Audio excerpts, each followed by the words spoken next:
In the quiet suburb of Broomfield, Colorado, 2023 had been unfolding like any other year, calm, orderly, and seemingly predictable. But beneath the surface, something unsettling was brewing. Crystal Grimsrud Krug began receiving a series of messages that were disturbing, though at first their meaning was unclear. No one could have anticipated how these messages would foreshadow a shift in her life. What seemed like a minor disturbance soon hinted at something far more serious. And then, on the morning of December 14th, everything changed, in a way that would shock the entire community. Crystal Grimsrud Krug was born on November 24, 1980, in Boulder, Colorado. She grew up surrounded by a close and loving family that included her parents and brothers, and she reportedly maintained a warm relationship with her stepmother, stepbrother, and stepsister. From an early age, Crystal showed a deep fascination with science and a natural talent for dance, passions she continued to develop throughout her life. Known for her bright personality, she had a gift for lifting others' spirits with her humor and infectious laughter. Her warmth, positivity, and free-spirited nature made her a source of joy and encouragement to those around her. Crystal's academic dedication and intelligence earned her a scholarship to the Colorado School of Mines. Driven and ambitious, Crystal set her sights on a future in biochemical engineering, leading her to enroll at the University of Colorado in Boulder. There, she excelled academically, graduating with distinction and earning her bachelor's degree in biochemical engineering. Outside the laboratory, Crystal's creative side shone through her love for performing arts and contemporary dance, a passion she expressed through captivating performances on various stages over the years. Her professional career began at Agilent Technologies, where her dedication and skill quickly set her apart. Crystal's determination and strong work ethic helped her advance rapidly, earning the respect of her colleagues. By combining her academic knowledge with hands-on experience, she carved out a successful path in the fields of technology and innovation.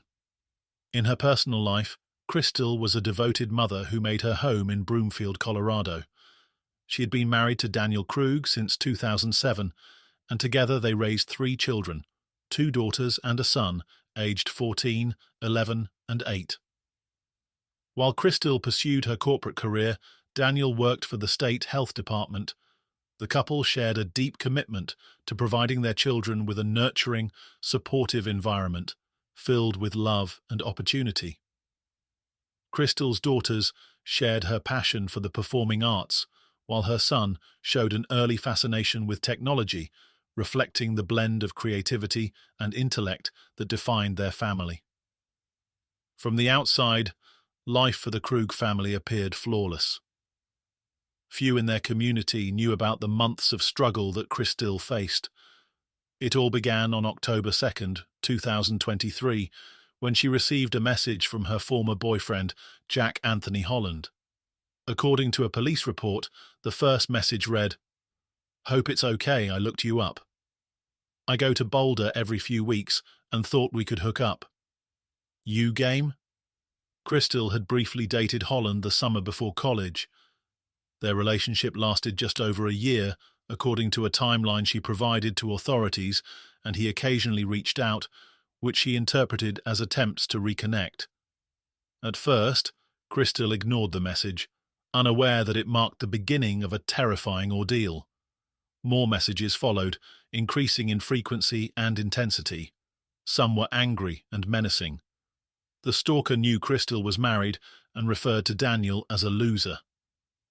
Over time, the messages suggested he was watching the entire family and even included photos as proof. One message, sent from an A. Holland email address, included a vulgar note and a photo of Crystal's husband. Others contained sexually explicit images and appeared to come from people responding to a classified ad that featured Crystal's phone number. Another warned her that her license plate had expired. On November 9th, one text read, "Saw you at dentist." A few days later, she received a longer message that appeared to threaten her husband's life. "I'll get rid of him, and then we can be together," it said. So easy. The police report highlighted the toll the messages were taking. Detective Andrew Martinez noted that Christille was very fearful for her safety and the safety of her family, and that there was evidence of repeated following and surveillance. The communication had caused her anxiety, hypervigilance, and paranoia. This month, I have received numerous text messages, and then today I got an email that is very threatening, threatening against both me and my family. Or do you think it's somebody else? I've never met him. Yeah. Just a few contacts over the years directly to her, but nothing. I have never met him, never interacted via any social media platform. All I know about him is what she has relayed to me. Yeah. So snippets from the past and then more information over the last few weeks. Sure. But that's it. Yeah.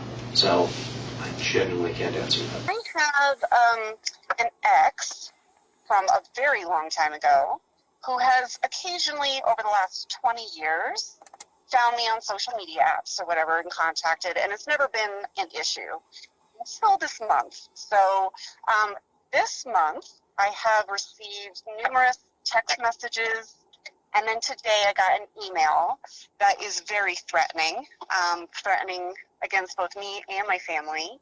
And it escalated to the point that he took a recent picture of my husband at his work location. So the stalking's getting a little too aggressive at this point in time. Like so he took it himself? I don't know. Okay. That's just the thing. Okay. So my last contact with this individual was 5 years ago, something like that. Ended on a social media app of messages back and forth, where I told him I was happily married. I had no interest in what he kept contacting me. He kind of blew things up and then blocked me. I blocked him. Haven't heard from him since. Okay. This all started this month, and I have a whole log. I have all the text messages. I have the email. I have not responded or engaged at all. But the text messages started on October 2nd. Asking to meet up, saying that he looked me up, quote, because I've never given him my phone number, I've never given him my email address, I've never given any kind of contact information at all. He ended with that he hoped that I killed myself. Hadn't heard from him at all until today. Today he sent an email to me with a picture of my husband, asking if this was my husband. It's a recent picture of either today or within the last couple of days, because it's in his work location with snow on the ground, and saying that he hopes he drives real safe and that nothing gets in his tailpipe. Okay. And I again have not responded. So I'm very concerned for my safety. So I guess my question for you is there a course of action to possibly take that could potentially safeguard me from this individual? And I guess options I might have here. What do you know about him? Like, do you know where he lives currently? Do you know? So he is a bit of a drifter. Not that he's homeless or anything, but I went to, after early October, I paid for whatever background searches like on the internet that's only like a truth finder. Mm-hmm. It looks like he's all over the place. I don't see a current address in Colorado. Okay. But clearly he's in Colorado. And his very first text message to me said that he gets into Boulder every couple of weeks or something like that. Okay. So he's clearly in Colorado. I just don't know where. And the phone number that he texted me from, again, I will send you all information, including the phone number he texted me from and the email that he sent just today. But that isn't even registered to anybody. So I don't know if it's blocked or spoofed or what it is. And I wouldn't want to, my inclination is to not respond to this or engage with him at all for whatever delusions that he thinks that we're in some kind of relationship 20 years later, and I have never even seen him. It's just this is a little obsessively strange. Yes. Yeah, I agree, and there could be like a slew of reasons of why it's kind of been sporadic over the years. We will never really know until we can try to maybe talk to him, but That's where we can start for right now. It's been a little harrowing, I gotta say. For the most part, anything that I had interactions before, I have never dealt with like this kind of level in like a online version. And I think to myself of like advice that I give to my kids, I'm like, watch out for online people. And I'm like, this is exhausting. This is real. Like, I can't believe like any kids would be dealing with stuff like this that comes from all directions at any time. Oh, yeah. It's a lot, and it has definitely made me like paranoid everywhere I go, unfortunately. So yeah, no, I can completely understand that. Yeah. Oh, and I keep trying to remind myself this is intending to be terrorizing. This is intending to scare me. Okay, and in this timeline, we dated summer of '99. Okay. Very briefly. Like, there was a breakup somewhere here, like in the fall, so I did this kind of like also that you could see like way over here. Yeah. Last contact I ever had with him where he tried to reach out to me personally, saw him in person, would have been like in the spring of 2001. Everything here you're going to see question marks because I'm like, about? I'm just trying to remember like where I was living and where I had kids at the time because it was pretty alarming, right? Where he's like, we're meant to be together and my family loves that we're talking. And I'm like, whoa, you think that we're like in a relationship? Right. So I shut it down real hard. I said, this is really creepy for me. You need to stop. I'm married, happily married with children. You need to stop. And he got like real emotional, real hurt. It wasn't angry, but it was hurt and real like over the top emotions, and then blocked me because you can see when somebody blocks you on Facebook, and I'm like, good, and I blocked him, and I'm like, and then I shut down Facebook entirely before the pandemic. Okay. So like there was no way to get a hold of me on any kind of old email address or old way, and that's when this starts. Okay. So I like hopefully this kind of gives a gauge of just how ridiculous this is. So this all started back up again out of the blue. Again, he did not have my cell phone number ever, because the number I have, even though I've had it forever, was after these contacts, right? So like he never had my phone number or my email, though I have to tell you, I have a really unique name. It's really easy to find me online. Yeah, no doubt. Like really easy to find me. So he probably could have done just a comprehensive Google search, but what is important is that it started October 2nd and 3rd. The only thing that was really alarming about this one was I was like, what do you mean you looked me up? And I immediately got a sense of this something is not, especially after this last interaction where I'm like, you're pretty delusional and you're coming out again of the woodworks and now going above and beyond to really find me. And then when I didn't respond, and you'll see, so this is on Monday at 1, and when I don't respond, then immediately the next day it just keeps going. Just a lot of like very sexually explicit, very graphic, very just like poke the bear kind of thing. And then trying to prove to me that he can follow us. Yeah. He doesn't ever mention my kids, by the way. He'll never even acknowledge my kids. Even like back in when my daughter was first born, like he won't even acknowledge kids. So that's, I think, the only thing working for me, maybe kind of in the moment, is I don't think my kids are in danger. Authorities initially considered her husband, Daniel, a potential target as well. In an interview with the detective, sometimes breaking into tears, Daniel described the toll the situation had taken on him. "I'm panicking and I'm doing a terrible job of protecting my wife," he said. Crystal, an engineer known for what her cousin described as a super-analytical mind, faced the situation as best she could, taking every step to protect herself and her children. The stalker sent messages suggesting that Crystal didn't belong in that big house and that he would get rid of her husband so they could be together.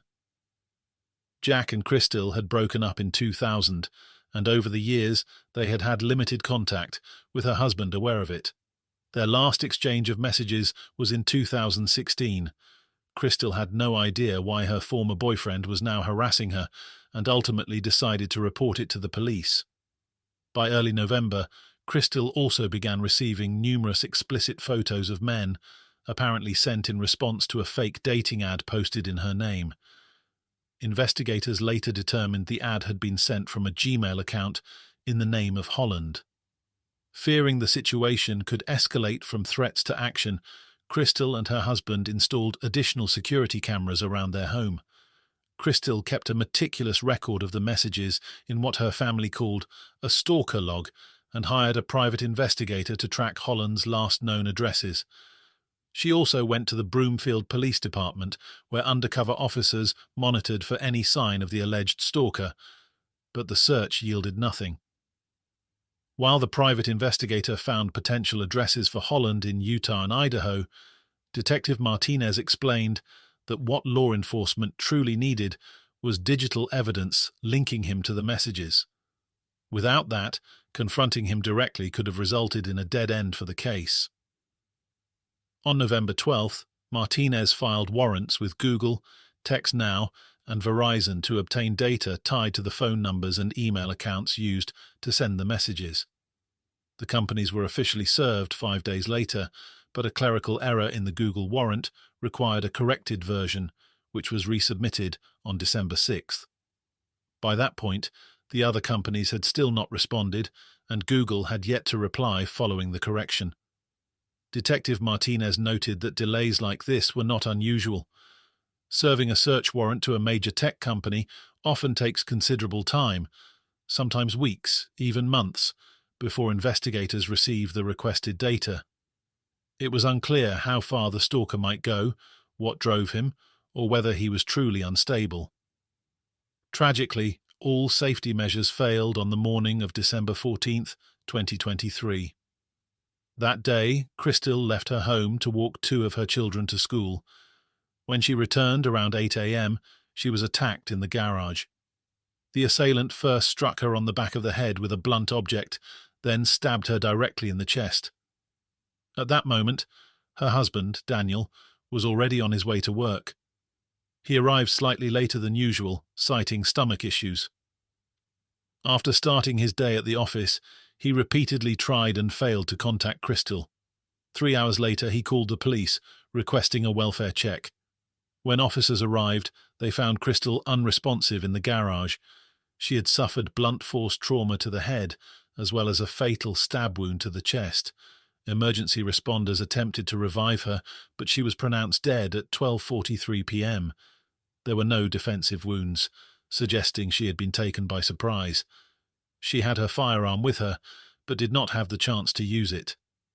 The recently installed security cameras, both inside and outside the home, were not operational at the time of the attack. The garage camera had been covered with tape, and the ring camera at the front door had been disabled.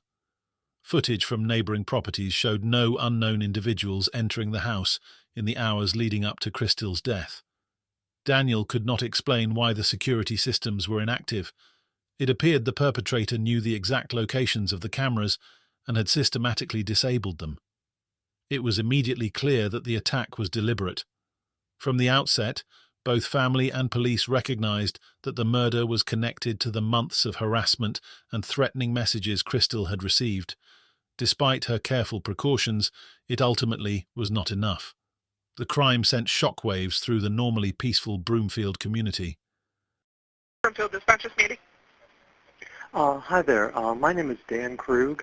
I don't think this is an emergency, but this feels really weird. Okay. My wife isn't responding to text messages or phone calls. Okay. And we've had threats against us. She was supposed to meet with Detective Martinez today, but I can't get a hold of him. Can I get either someone in the house to check in with Martinez, or maybe both, maybe a wellness check at the house? What's your wife's name? Christil, Kristil. Okay. And last name? Krug. Okay. She texted me like, I don't know, 3-ish hours ago. Okay. And I've asked her multiple questions since then, Okay. and she's not responding. Oh, okay. What was going on when you talked to her about 3 hours ago? Was she okay? What was she having any medical things? Anything going on? She asked me to pick up our daughter from school because she had to meet with Martinez. Okay. So she was And supposed to, like, come into the PD and meet with Martinez? Yeah, that's what she said.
.151, send medical, and 110. I need a 4th sentry. I got a female down in the garage.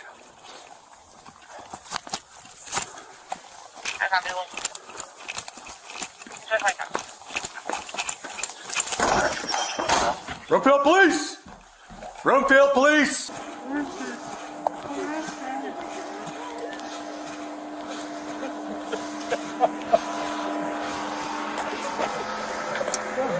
No!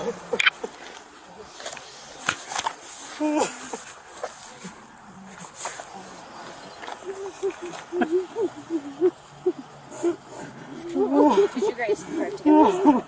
Drove together.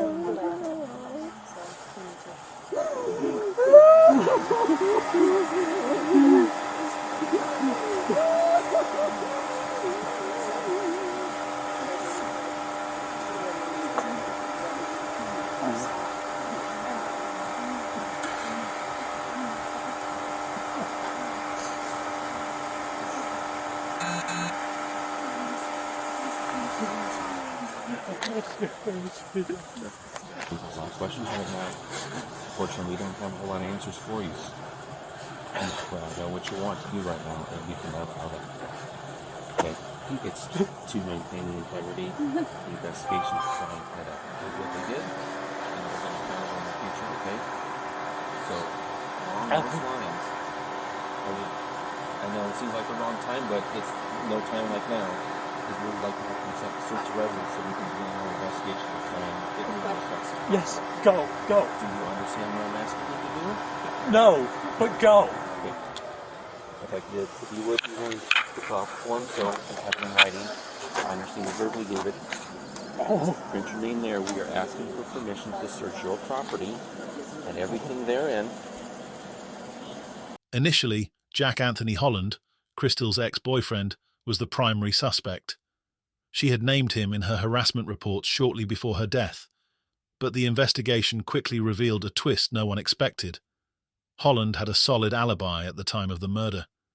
He lived in Utah, hundreds of miles away, and his phone showed no contact with Crystal. Up to that point, the victim and her family were certain that she had been stalked by Holland and never suspected that anyone might be impersonating him. When Daniel learned that Holland could not have committed the crime, he offered no other explanation, even suggesting that Crystal may have had affairs. During further questioning, Daniel realized investigators were treating him as a suspect. With sarcasm, he reportedly rolled his eyes and remarked, "It's always the husband." The breakthrough came when investigators traced the IP addresses from which the harassing messages had been sent. To their shock, they discovered that the messages originated from Daniel's workplace. Additional messages had been sent from a prepaid burner phone, which investigators traced to a purchase made using a gift card registered in Daniel's name. The location of the prepaid phone matched the movements of Daniel's personal cell phone. Further evidence showed that after Crystal had not responded to the initial message supposedly from her ex-boyfriend, which Daniel had sent from the prepaid phone, he sent a test message to his own number to confirm the phone was working. This provided another key piece of evidence linking him to the harassment, though investigators already had enough to build a strong case. On December 16, 2023, Daniel Krug was arrested for first-degree murder. As the investigation unfolded, the facade of the perfect family began to crumble. It emerged that many close to the couple were aware of marital problems and that Crystal had been planning a divorce. She had previously moved out of the marital bedroom, sleeping in her son's room, and told family members she no longer felt love for Daniel. Initially, she had planned to stay married until the children were adults, but by October 2023, she decided that divorce was the better option. Her mother testified that Crystal had gathered evidence to secure full custody of the children and expedite the separation. Daniel was aware of her plans and was displeased with her decision. Shortly after the murder, he began discussing selling the house and disposing of Crystal's belongings. During interrogation, Daniel could not explain why his workplace was tied to the messages sent to his wife. Investigators discovered that the day before the murder, Daniel had researched head injuries on Google, including how unconsciousness occurs, what injuries require concern, and the force needed to render someone unconscious. Daniel's trial began in April 2025 and lasted several weeks. His defense argued there was no physical evidence linking him to the crime. There was no blood in his car or on the clothing he wore when driving his daughter to the bus stop. His DNA was not found at the crime scene. Unknown DNA was recovered from the tape on the garage camera and on Crystal. His defense accused police of negligence and failing to properly secure evidence, suggesting this contributed to Crystal's death. They also claimed that fingerprints on Crystal's phone were never taken, despite allegations that Daniel had sent messages from it after her death. The prosecution, however, presented a clear and consistent narrative. They argued that Daniel knew his marriage was failing and initially devised a plan to manipulate his wife by posing as her stalker, creating a common enemy to draw them closer. He used fake email accounts, social media profiles, and a prepaid phone to harass her. Once police involvement threatened to expose him, Daniel realized his plan to win back Crystal would fail and decided to commit murder. After killing her, he even went to his favorite cafe, deliberately creating a public alibi while calling attention to himself to reinforce the illusion of normalcy. Daniel had also used Crystal's phone to disable the home cameras and covered the doorbell camera with blue painter's tape. After Crystal's murder, Daniel Krug even sent a message from his wife's phone implying that she had been unfaithful. That day, he left the house half an hour later than usual, and, coincidentally, his dash camera was turned off. Daniel knew that Jack Holland had tried to contact Crystal multiple times over the years, including during their marriage, making him the perfect candidate to frame as a stalker, and eventually as the alleged perpetrator of the murder. The final trial in Daniel Krug's case took place in April 2025. He faced charges of first-degree murder, stalking, and criminal impersonation. Investigators and prosecutors were confident that the digital evidence overwhelmingly pointed to his guilt. His parents sat behind him in the courtroom, while Crystal's family occupied seats across the room. On April 18, 2025, the verdict was delivered. Daniel Krug never admitted to the crime and maintained his innocence throughout the proceedings. Nevertheless, the jury found him guilty on all counts: first-degree murder, 2 counts of stalking, and 1 count of criminal impersonation. He was sentenced to life in prison without the possibility of parole and is currently serving his sentence at the Sterling Correctional Facility in Colorado. Following the sentencing, Crystal's family expressed profound grief. Her father, Lars Grimsrud, described Daniel's actions as pure selfish evil, stressing that their 3 children had been robbed of both parents. "Our entire family will never be the same again," he said, highlighting the enduring impact of the tragedy. Her cousin, Becky Ivanoff, reflected on the devastation inflicted upon Crystal's children, who are now being cared for by her brother and his wife, with support from the extended family. "The depths of depravity, the manipulation he displayed in torturing Crystal and her children knew no bounds," she said. "The terror he inflicted on them is unimaginable." Christel's children now live with relatives, and her family continues to navigate the aftermath of this tragedy. Despite the conviction, they mourn the loss of Christel, a brilliant biochemical engineer, devoted mother, and loving presence whose life was cut tragically short. Rest in peace, Christel Grimsrud Krug. She will be remembered for her intelligence, warmth, and the joy she brought to everyone around her. Her memory lives on through the lives she touched and the family who loved her dearly. Thank you for listening to this story. Take care of yourselves and be mindful of who you trust.